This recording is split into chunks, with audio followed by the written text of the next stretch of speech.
Le Dieu des cas extrêmes. Lorsque Lazare tombe malade, il refuse de venir. Lorsqu'il a fait 1 jour dans le tombeau, il refuse de venir. Lorsqu'il fait 2 jours dans le tombeau, il refuse de venir. 3 jours dans le tombeau, il refuse de venir. Il attend qu'il puisse pourrir. Et Dieu a attendu que ta situation puisse pourrir. Et ta situation sent mauvais. Ta situation sent mauvais. Ta situation sent mauvais. Tes finances sentent mauvais. Ta santé sent mauvais. Ton ministère sent mauvais. Tes projets sentent mauvais. C'est alors qu'il s'invite lui-même dans ce deuil. Et il se tient devant ta tombe. Et il crie, Lazare, sors! Le Dieu des cas extrêmes. Tu es arrivé à une extrémité. Au point où même les membres de ta famille ne croyaient plus en rien. Car même Marie et Marthe ne croyaient pas que Lazare pouvait ressusciter. Alors que même ton père qui t'a engendré ne croit plus que tu auras le boulot. Alors que la mère qui t'a engendré ne croit plus que tu te marieras. Il y a le Dieu des cas difficiles. Jésus-Christ de Nazareth. Je dis Jésus-Christ de Nazareth. Qui vient chercher l'homme qui est pourri.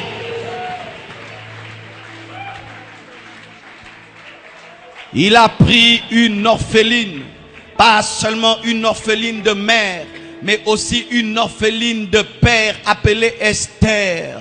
Il en a fait une reine. Je m'en fous si papa n'est pas là. Je m'en fous si maman n'est pas là. Je m'en fous si ton oncle t'a abandonné. Mais je sais une chose, le père des orphelins existe et il est capable de t'élever malgré l'absence de tes parents, car il est le Dieu des cas extrêmes. Esther, papa est mort, mais Dieu n'est pas mort.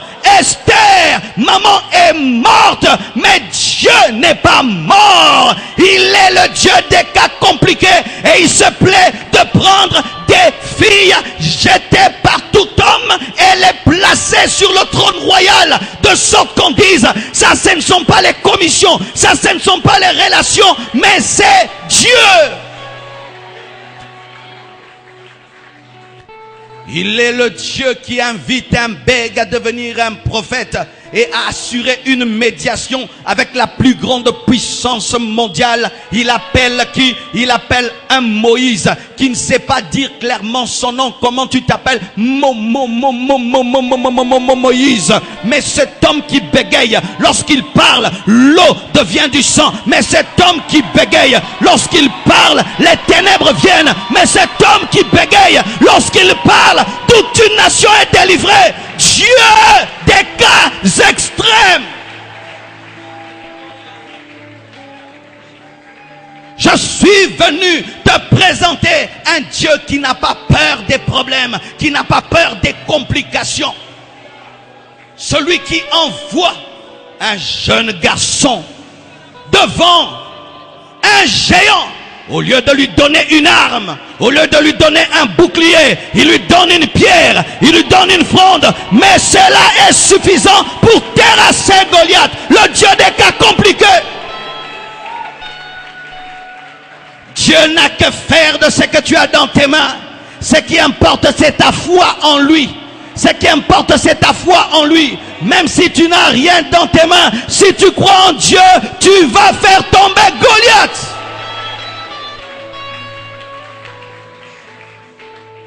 Le Dieu qui envoie Josué devant Jéricho, il lui donne même pas de quoi détruire la muraille, mais il dit seulement tourne et crie, tourne et crie, tourne et crie. Ne touche même pas ton problème, tourne ce problème et crie, et moi je ferai le reste.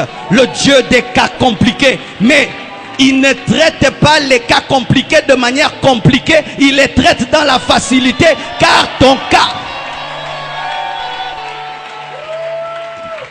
Pourquoi il ne traite pas ton cas compliqué de manière compliquée? Parce que ton cas compliqué est compliqué pour toi, mais n'est pas compliqué pour Dieu. C'est pourquoi, Alors que le monde appelle la mort mort, lui il appelle la mort sommeil. Pendant que tu dis que tu es mort, Dieu dit que tu dors. Pendant que tu dis que tu es pauvre, Dieu dit il est en train de te former. Pendant que tu dis que tu es célibataire, Dieu dit qu'il te prépare à la royauté. Pendant que tu dis que tu n'es rien, il dit que tu es quelque chose.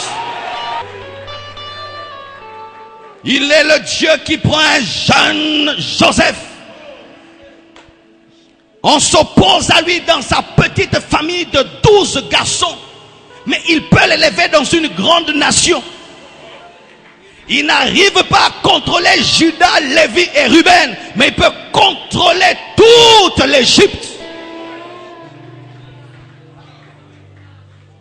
Dieu te sortira de la facilité pour t'amener dans des choses compliquées.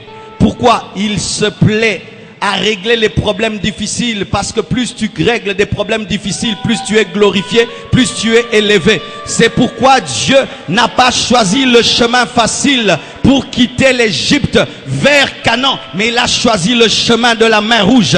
C'est pourquoi il a mis une montagne à droite, une autre montagne à gauche, et derrière il a mis le Pharaon, parce qu'il voudrait régler un cas compliqué, être capable d'ouvrir une porte au travers d'une mer et un boulevard au travers d'une mer. Des fois tu te poses des questions. Pourquoi il y a tellement de complications dans ma vie?